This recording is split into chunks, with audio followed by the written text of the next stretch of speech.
Let's see if we can pull something out of this.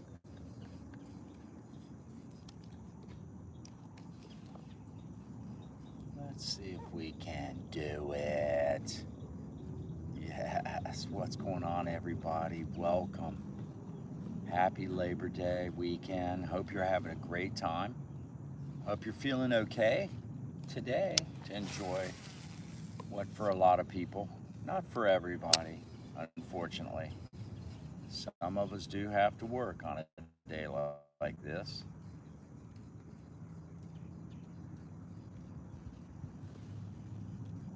But for others, this is the last day of the Labor Day weekend that we get to enjoy.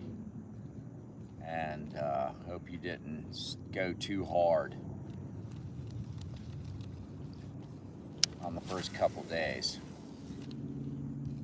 allowing you to really enjoy today. But if you did go hard, you're not feeling good, I'm glad you got the day off.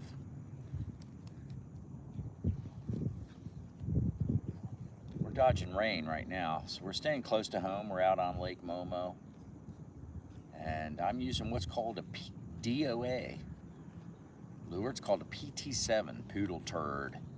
The Poodle Turd. Kind of looks like a poodle turd. This one kind of looks like a bloody tampon.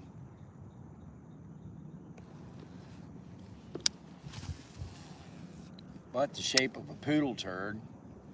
And originally, I believe at DOA, designed this to be a off, like an inshore type speckled trout, red, lure. But I have found it to be very, very productive for bass. They will just hammer this thing. I've never used a white one with a red head. It's a very old traditional color, that's for sure.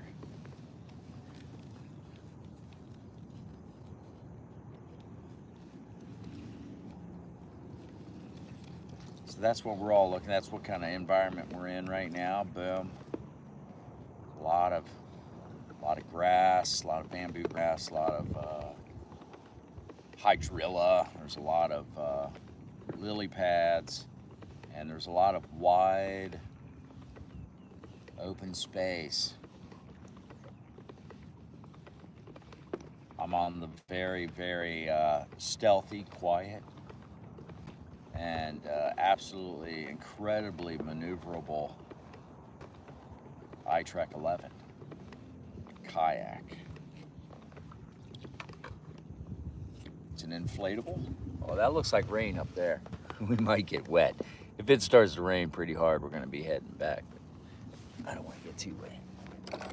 No sense in getting wet because, well, actually, I got an umbrella. As long as it's lightning, we'll throw the umbrella up there and hopefully the rain will disappear in a few minutes. But it does look like rain coming our way, friends. You'll smell it, you'll hear it. Today's a really cool day. It feels great here in Florida for a have a day like this. That's probably, it coming from Cincinnati feels like it's in the 60s, but this is not the 60s. It's probably mid 80s, lower 80s right now. And when you're down here and you're subjected to 90 plus 100-degree temperatures, every day, lower 80s actually feels very, very comfortable. So I'm tossing the DOA PT7 Poodle Turd, and it's a excuse me. It's a lure. It doesn't have much rhyme or reason to it. Shaped like a poodle turd. That's why they call it a poodle turd. I haven't used a lure like this ever. This is one of those lures, something you'd think that you'd find in your grandfather's tackle box. It's got a massive 8-aught EWG hook on it, spring loaded up here, one knocker. But I'm sure to be an inshore lure for like speckled trout, reds, snook, things like that. But I've used it a few times. There we go. There's something chasing it right there. Something came up on it. There we go. Oh, please don't have me wrapped up. Oh, here we go, guys. This is, oh, I hope it doesn't have me wrapped up. I think it has me wrapped up because I'm not feeling anything. Damn, that was nice. That was nice.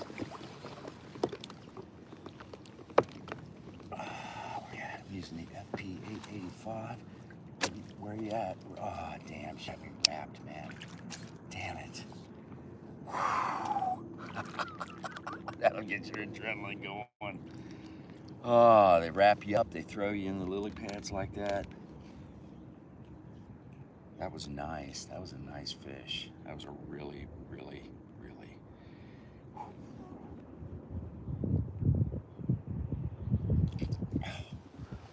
Poodle turd right there. Was I just saying I've never used this color before? I might have to start. Wow, let's hope that happens again. Let's keep throwing it. So, you know, let the bass, let the fish tell you what they want. And boom, I was just casually moving this little thing. It has a great walking the dog action to it. And at one knocker, it's got a big knock, knock, knock, knock, knock, knock, knock, knock, knock, knock on it. So there's a big glass knocker in there. It's got a big ball bearing in it. And it's wrapped around it's wrapped with a foam sleeve that's put up inside the hollow. Pretty durable, you know. I mean, it's pretty thick plastic. It has a kind of a funky feel to it. But, you know, hardened with armed up with a big, big EWG hook. And, man, walking the dog, it's just sitting there, and it doesn't take much to do it. I mean, this is a flipping and pitching stick. This is not really a stick that's designed to be walking the dog topwater lures. This is a stick that's made to bring big fish out of very questionable environments, like lily pads, hydrilla, grass, you know, all that kind of stuff. Damn, that was exciting. I want to catch that big old 8+ pounder. That's what I want today. We are out looking for our trophy catch right there. Trophy catch, guys. What an amazing program they got. It's Florida Trophy Catch. And let's say you're just down here visiting. You're visiting your grandma. Lives down here. She lives out in the land. And in her backyard, she has a little canal. And she always has just a couple little Spider-Man poles, or, you know, some old Depco 33 or something up there against the rail of the dock. And give the grandchildren something to do. She always encourages them to go out there. She stops down at the Ace Hardware and gets her some minnows. About a dozen of them. Don't need much more than that. Something fun for the kids to do. And little Junior goes out there and puts him a minnow on an eagle claw hook. It's got a little bobber on it. One of them little red, white, and brown bobbers. And drops it off the side of the dock. And unbeknownst to little Junior there is a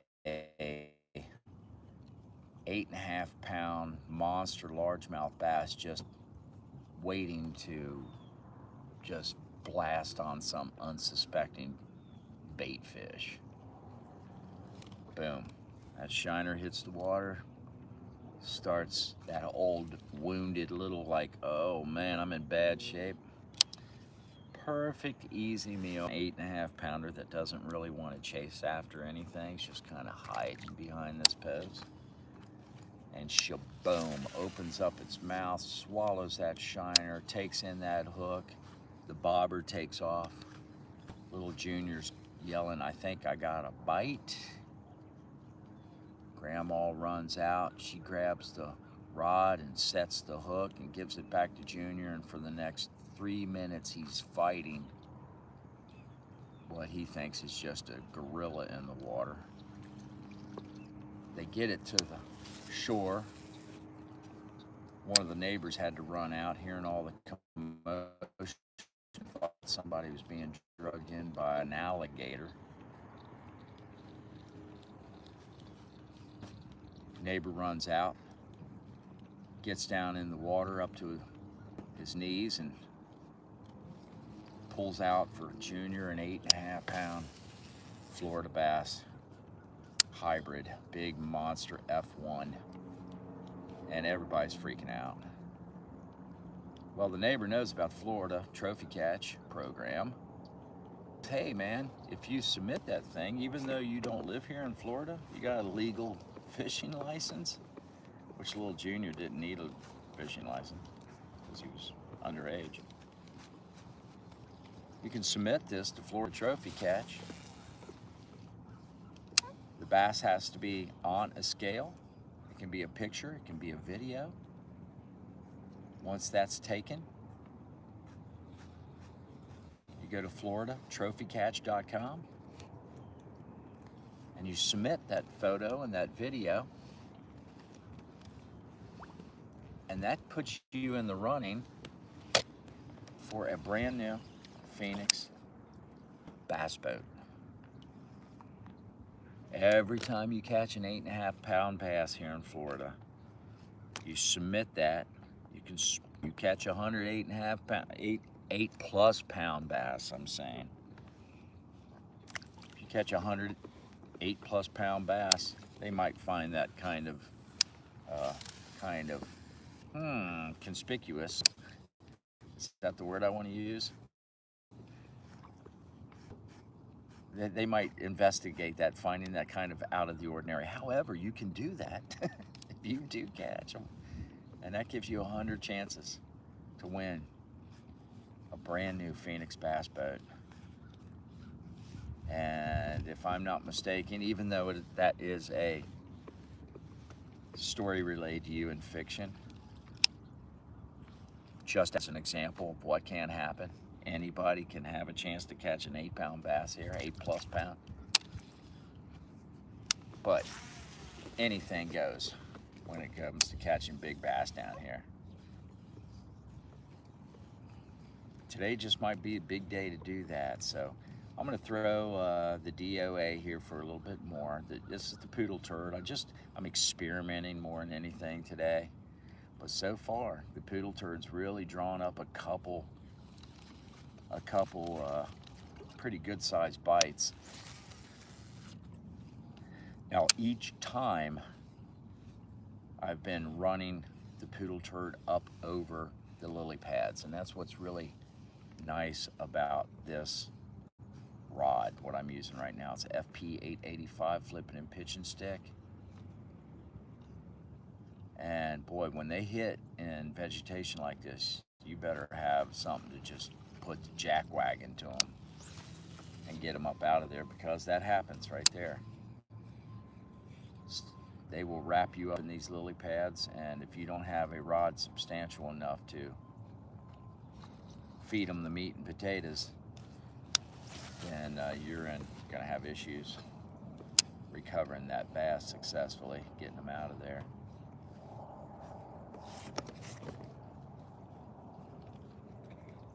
So far so good with the weather. I thought we had some rain coming our way, but it looked like it might be heading somewhere else. The weather is heading in a southeast direction and heading down toward Cape Canaveral. We had a rocket launch yesterday, and I knew something. My daughter came up to visit with her fiance. First time I met him. Great guy. It's always nice we clicked. So it was a lot of fun. And that Saturday night, I thought to myself, you know, I should check the rocket schedule, because you can see the rocket launch right back here. It just shoots straight up. It's so awesome. That's so awesome. That is absolutely true, my friend. Oh, I can feel some rain right now, just as we said it.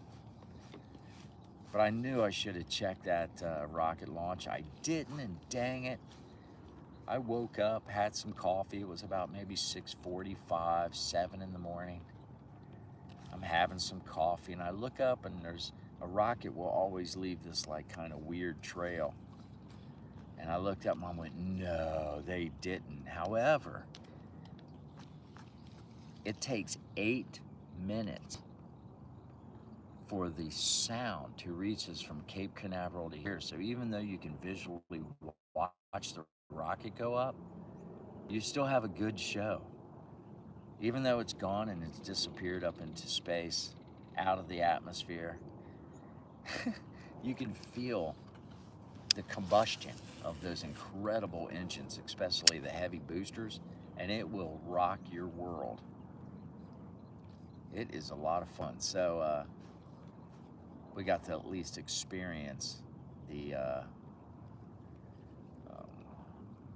know, the sound, incredible sound. It takes 8 minutes. I thought that was, we timed that one day, and I was just like, that's just amazing.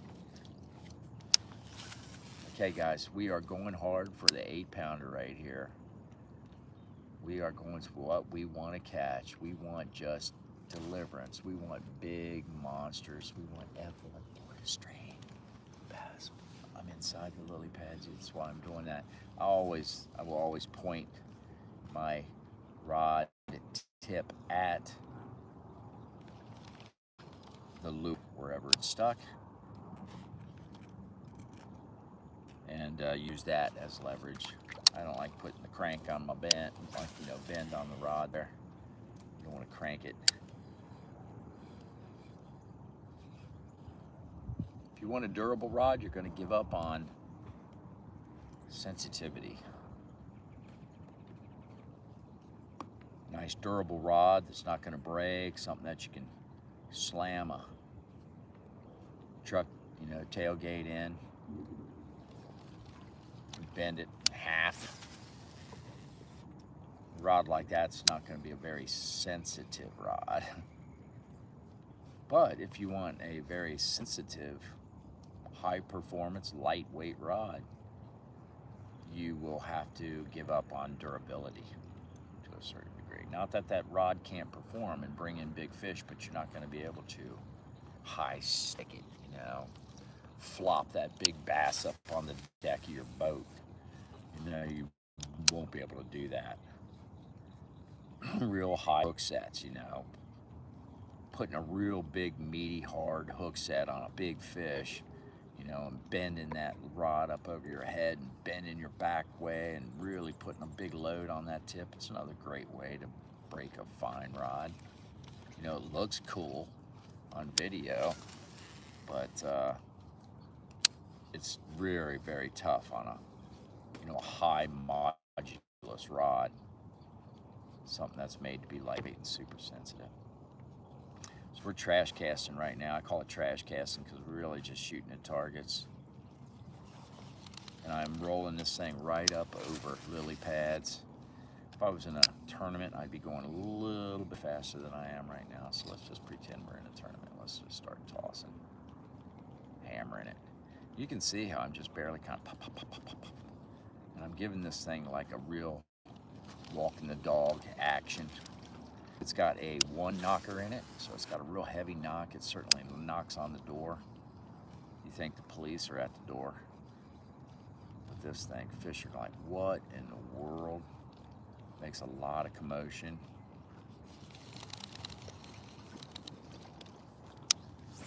It's good to toss right on the edges.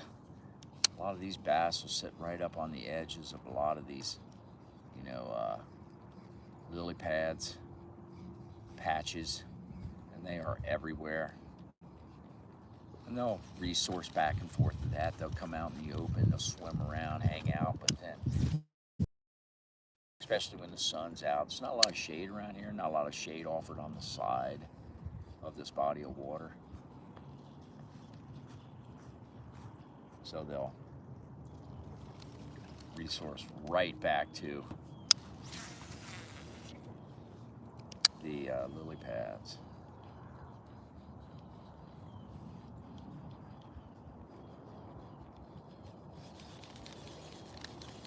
We're going to circle this lily pad patch here. Just keep banging this out and see what happens. I was using one of the poodle turds earlier. It was a black one with gold flake on the belly of it. I'm not sure what these colors are called. I'm sure this is just a redhead color. One of those old colors you'd see on, like, you know, an old popper or something found in your grandfather's tackle box. Let's burn up around this way. I love the speed of the iTrek 11, Hobie iTrek, the new Hobie iTrek 12-foot kayak. Inflatable is a beast. I absolutely love it. It's got the rails. You can actually attach rails in it, which just makes so much sense. Not that I'd like to have, which you could, electronics on an inflatable, but to have the opportunity to put some gear up here, boxes, storage, things like that. But you could certainly put small, lightweight battery on it, even though these do, you can run a lot of weight on these things, especially the 12-footer, give you a little bit more stability and length to store things, but you put a lightweight battery on that and a transducer hanging over the side. I mean, suddenly you got a pretty badass inflatable that's able to, I'm in bad shape if something lands right here. I got myself.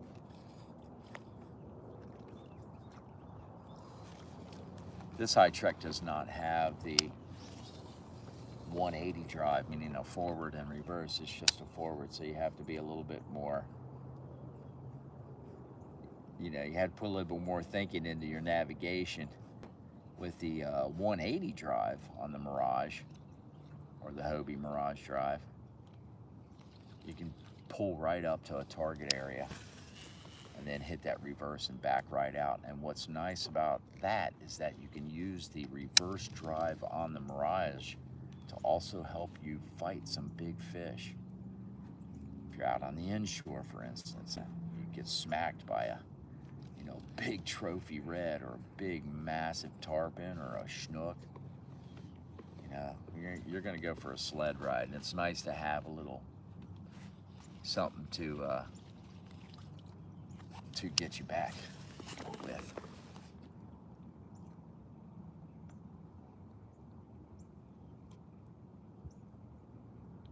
That's funny. That's funny. Well, I can tell you this.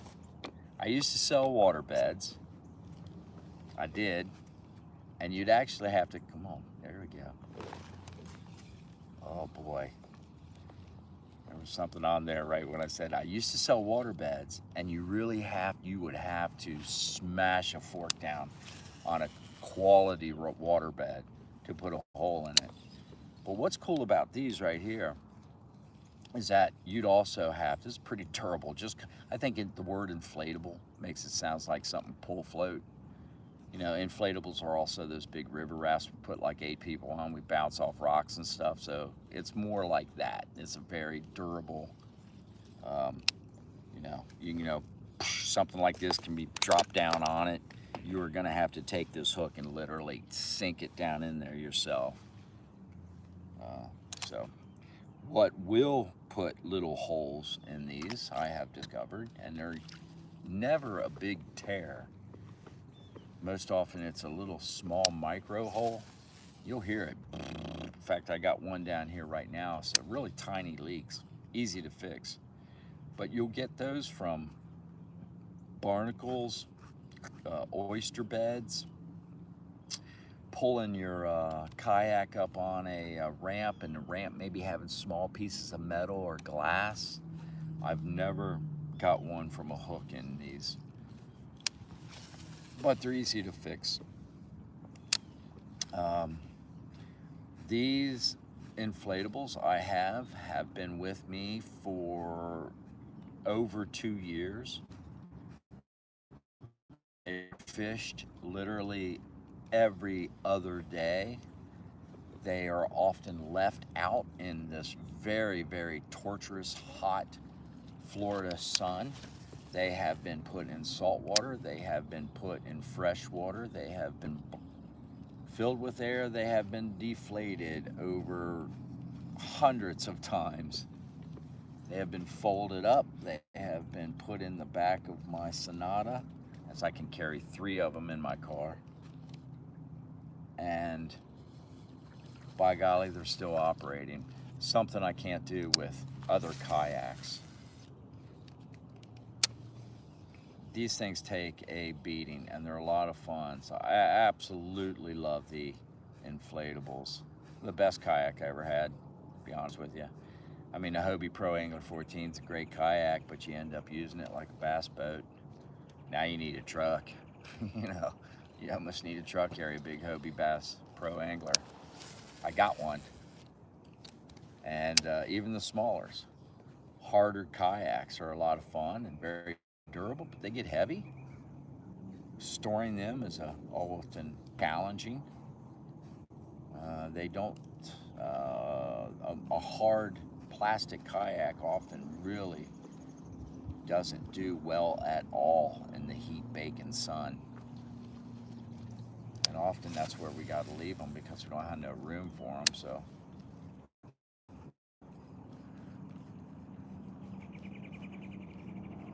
love my inflatables. Here comes that rain. I can feel it. I don't know which way it's coming from. We're gonna get something here. This color already, so this twice something's been moved up on this DOA here. And this color. I've never used a redhead color. So you got the white body and just a bright red head. I've never used that. I don't even know what even looks like that. Is there any type of bait fish or prey that look like a bloody tampon? Like, what is that? It'll work, man. Tie it on, I swear. So, hey, you know, there you go. You need a lure. You're dying. You need to catch some fish. Look for somebody that's having a bloody nose and has a tampon shoved up their nose. Ugh. I don't know why I got on that subject. That's what this lure reminds me of. Oh my God. I'm glad I put no, this is not made for kids. Come on, we want a big old monster coming up on this thing right here. I'm gonna get it back out on these, let's go back straight on these lily pads. They might be just buried deep down in there, guys. So we're gonna run right into a big monster lily pad. I'm just gonna go right up in it. We got a patch here. It's probably 1/8 acre. Pretty good size.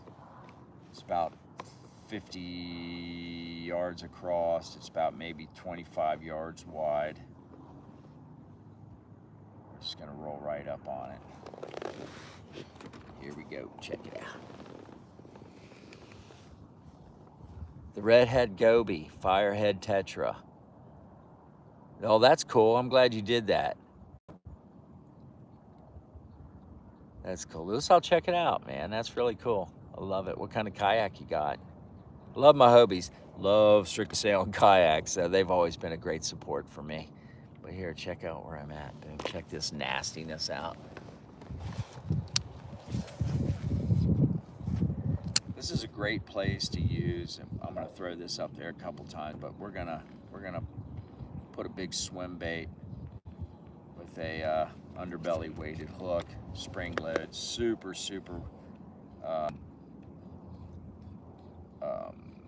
weedless. You can work it through here really well. But let's just do this guy one more time.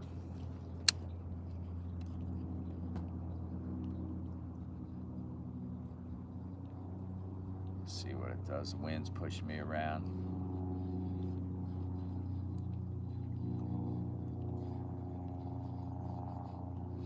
Yeah, what we're gonna do here, I'm gonna go ahead and switch right now. I'm gonna go ahead and put it on. Wait a minute, I don't think I have those lures. I don't have any of my soft plastics here. We're gonna keep going with the DOA. Let me bring this thing around again.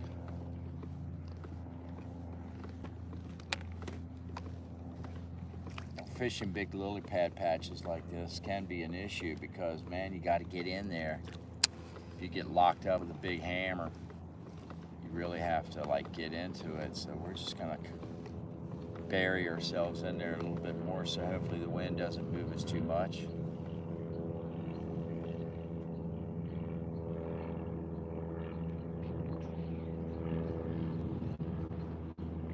Get in here, I'll lock up. I'll just take my drive and I'll kind of pinch a lily pad stem and just kind of hold it right there.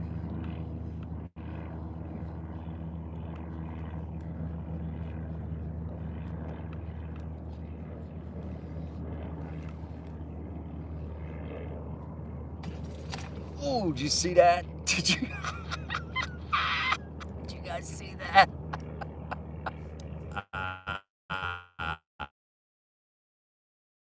Wacky rigs, yes, they certainly do, man. Probably, look at that, man. He bit that thing. That was a nice little bass came up out of there, wasn't it? Dang. That was fun. Let's do that again, shall we? Oh my God, right there. Oh my God. Oh my God, guys. I'm using this FP flipping and pitching stick to get this.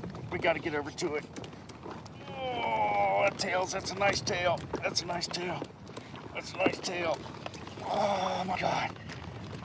Oh, I got to drive in there.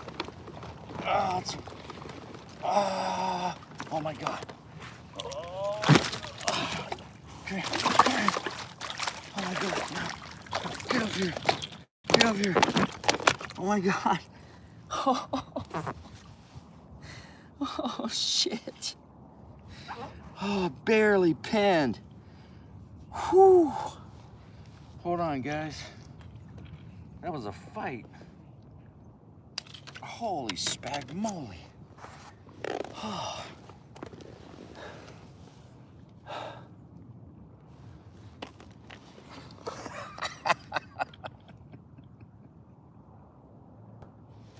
Oh, shit. Boom, nice bass. Not the 8-pounder that we want. Look at it, barely pinned. Look at this, man, unbelievable. Barely pinned. Get that out of there. I mean, just a tag of her hair, her lip there. Wow, we're so fortunate. Come on out of there, honey. Let me get you out of there, I'm sorry. Let me get you, there you go, look at that. Boom, beautiful bass. Love you, man. Man, let's get her back in there. Go.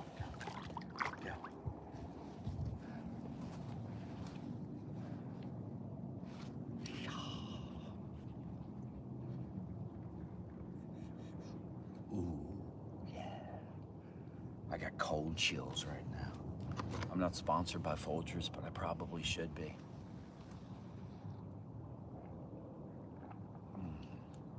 The first part of waking up as a big bass blow up. Wow, not so much. Thanks, Louis. Appreciate that. Give a little flex on that. You're not going to get nothing out of this arm. I tore a bicep. It ended up here, so my bicep's actually up there. See how scrawny that is? Nasty. boom. There we go. So that's working right here. We pulled up to this. There's movement right over there. Hold tight, Kemosabe.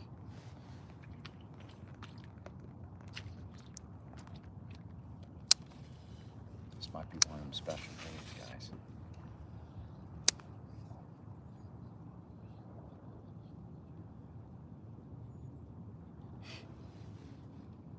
Yeah, I'd really be enjoying it if we were in a tournament right now, because I'd feel that I'm okay. I'm onto something. This is happening. Bring this EWG hook. I think an answer to this thing right here is just having some type of like a little O-ring right here that really acts as a keep. You know, keeping this lure from getting way down there in these lily pad situations. If it could stay there, just giving me enough hook set. That was maybe a 4-pounder, maybe. I got the scale back there, but if they're not close to like an 8-pounder, you know, if something that might be, you know, 6-7 pound maybe range. I like break them out just for curious, but that was a nice fish. But that's what's cool about Florida. You catch a few of those around here. And I'm in no place special right now, guys. I'm in Lake Momo. It's not even a... If you look up Lake Momo on chat, Lake Momo is a fictitious lake often used in storytelling.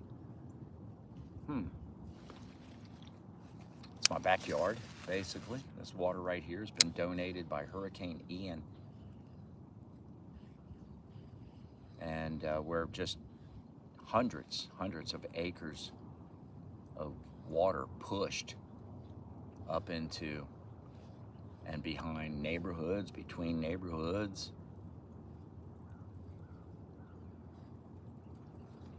And up behind, right up just behind people's homes, sometimes in people's homes. And this water's not going anywhere fast, and the unbelievable growth, the speed of how these F1 Florida strain hybrid bass can grow is amazing. So just within a few years, fish like that right there can develop and mature in water like this. So you can imagine some of the older fish that have survived. It's a very low pressured body of water. I'm probably the only person back here that actually fishes. Others just, you know, either fish somewhere else or they're just not interested. All of these homes have access to this water. And very seldom do I see anybody back here. So these fish are very low pressured. And there are 3 major holes back here, retention ponds back here, that when the drought comes, all these fish will be pushed back into those holes, and then it's just a matter of survival. And of course, we all know the big ones and the big nasty ones are the ones that are eating the other ones, you know. I mean, these bass will eat bass, and they will eat big bass too. It's amazing what they will do, how big of a fish they will actually consume, like 2/3 their size.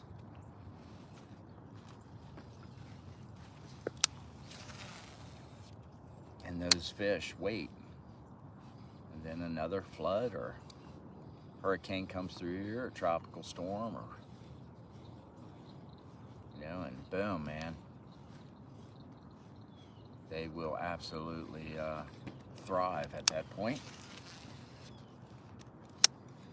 And these fish are healthy right now, and we're going to have a lot of this water available to us this coming spawn. And they'll start to spawn here around December through January, March. There's a few number of stages of the spawn and throughout different bodies of water. But I've already caught 8, 9 pound bass out of here. So I'm certain that with the spawn will come double digits. So a lot of my friends enjoy coming to visit because we just all jump on inflatables and pop them back here. I got a bunch of other kayaks too. And we come back here and just have a good time, man. We rip it up. We've had some very long, hard days back here where the fish aren't doing nothing, and then we've had days very much like this where the fish are very active. And I think we've done spooked up this little pad here. I'm going to toss this one again right up through the middle.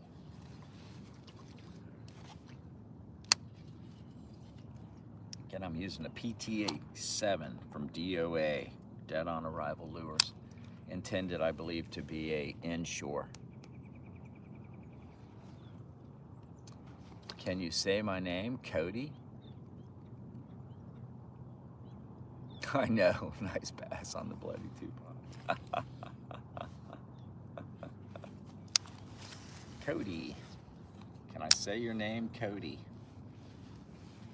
I could. What's that all about?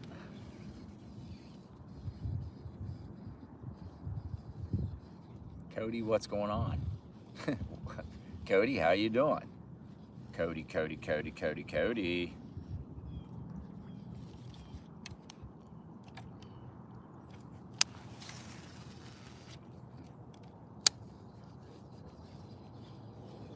Boom, come on. That's just, I want another one of them big old blow-ups, man. That was fun. We actually had 2 of them right here, so I'm gonna roll this up through the middle here one more time, and then we're gonna probably have to paddle out of here, and we're gonna go do this same thing on another one of these lily pads. Let's go ahead and do that. Lily pad patches. I'm gonna bring my drive forward, getting those fins up against the let's go this way. We have to just lock in. See if we can feather our ways. There we go. We can feather. We can do it. We can do it.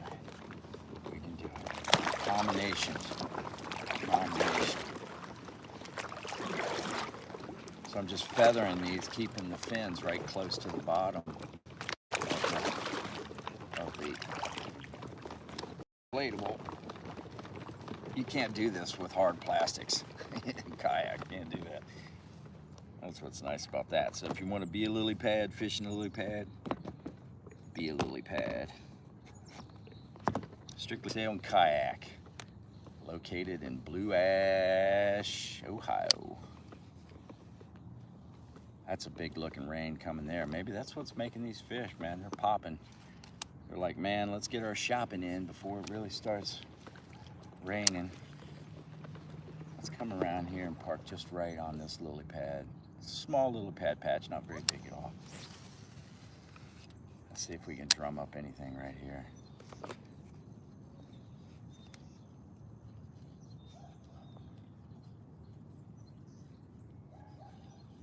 Beautiful morning here in Florida. Beautiful morning.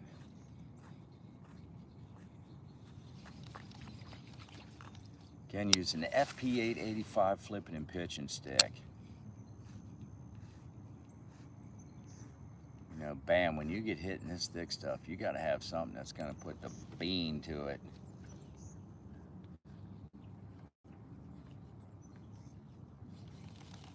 Let's run it over here on this side. These bigger fish might just be in some of these bigger holes, and there's a couple of them here. One of them's right there up behind my house. It's probably a good spot. That is where I did catch those 8 and caught an 8.3 pound bass, which broke my personal best of 7. Caught up in Ohio. Let's do that. And then 40 minutes later, a 9.3. It was amazing. One of the best bass fishing days of my life. And I was using a Strike King Rage Swimmer. That's what I was using. So we're gonna head over here to the other side.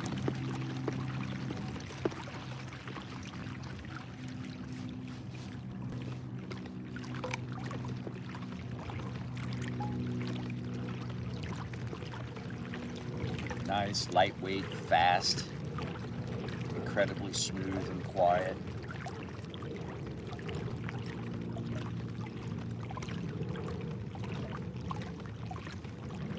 Wow, it really is a beautiful body of water. We're really blessed. This water was actually 7 feet higher when we first moved here. This poor chap's houses we're headed toward was completely flooded. They've since rebuilt. I just pray that we don't get any one of them, you know, Hurricane Ian type situations again, but we are. You know, this water's gonna come back. That's why we have all these dead pine trees around. But setting up is just a beautiful habitat for largemouth bass. You almost couldn't design a better lake, body of water. This actually is some runoff from Lake Teresa too, so during the flood, these big fish would come out, migrate over here from Lake Teresa. We're gonna go over here.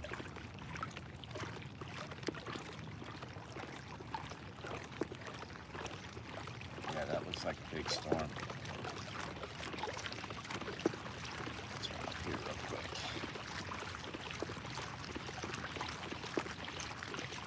So under our own power, we're moving probably 7 miles an hour right now on this kayak. If not, maybe a little faster.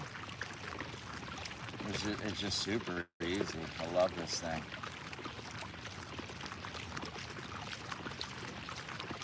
It's a great workout.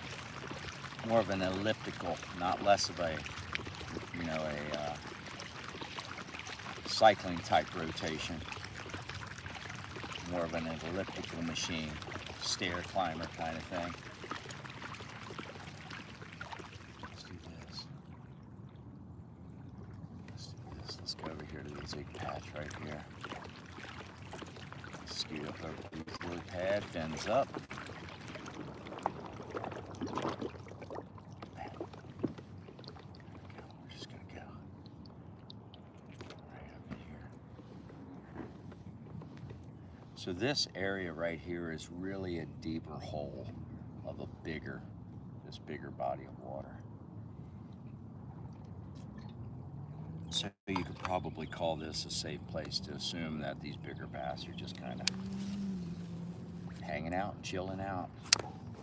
This is their home, long-term residence. You know, they don't have nowhere to go. They're in no hurry to go anywhere. So they're just sitting around, they wait, chill out up underneath these lily pads. There we go, we got a little chunk of lily pad right there. That's my dog, you can hear her barking. That's my other dog, you can hear him barking.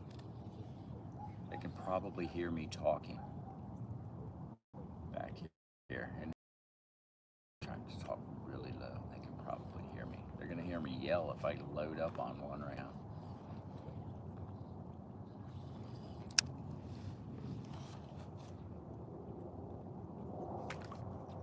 When we first looked at this house, they had an old, I didn't know it was an old one at the time. I'm sure there's a way you can find out, but they had an old image of this house prior to Hurricane Ian. And so behind this home was miles, what just looked like miles of motorcycle trails. And as much as Lisa loved this home and what it looked like and how it was done, it was a rehab, had a pool, lanai, all that good stuff.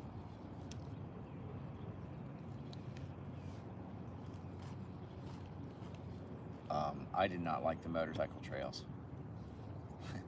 I was like, no way am I gonna sit there on a weekend and listen to motorcycles ripping. Ain't gonna do it. But she begged me to come out here and look at the house. Roads in Florida are just long and straight. Small towns called Geneva, Osteen. But then across the St. Johns River, it absolutely looks like the Serengeti. It's amazing. I'm like, okay, this is cool. This would be my route to work, to and from. I dig this. It's like driving through the Serengeti, grooving, drinking some coffee, chilling out, listening to some news, whatever, some vibe music. I could see this. Came out to the house, open house they had. House was beautiful, just like she said. But they did a great job. Went out in the back to the lanai. The pool looked great. I said, well, let's just go ahead and confirm that these motorcycle trails are back here, and let's go check them out. So I walked down, turned around, a lot of thick brush there right at the edge of the property, and made my way around that and looked, and there was probably 110 acres of water. I was like, what in the world is this?